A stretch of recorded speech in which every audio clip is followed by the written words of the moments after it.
again, sorry, that part 3 cut off. This is part 4.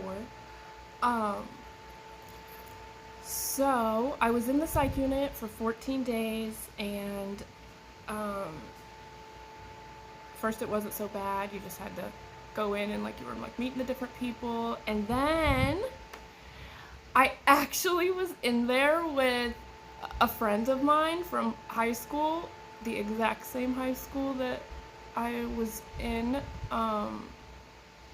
whenever I went in there. Uh, not exactly sure of the reasonings of why she was in there.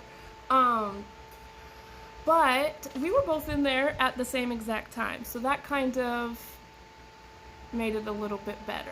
I'm not going to say any last names, but hello, Jackie. Um, and so I was in there, and I remember the first time feeling scared is when we had to do the groups where you sit in a circle and you tell everybody why you're there or what your thought process is as of why you're there. And I remember sitting next to this girl, which I found out she was going to be my roommate. She was just so sad all the time, and she drank fingernail polish remover to try to. And then the other girl that was sitting next to me on this side, she seemed a little proud of what she was in there for.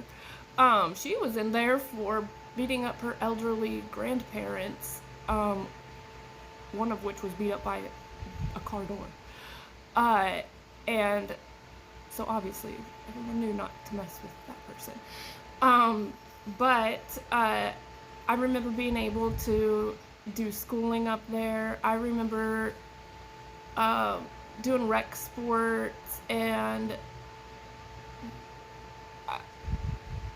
I just remember that in there everybody had a story to tell, but in my own mind, body, and soul, I just wholeheartedly believed that I did not belong there. I wasn't homicidal, suicidal.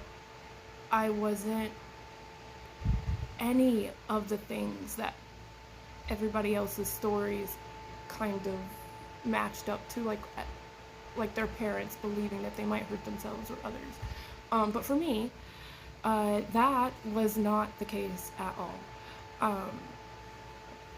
And I remember after that 14 days, I was moved to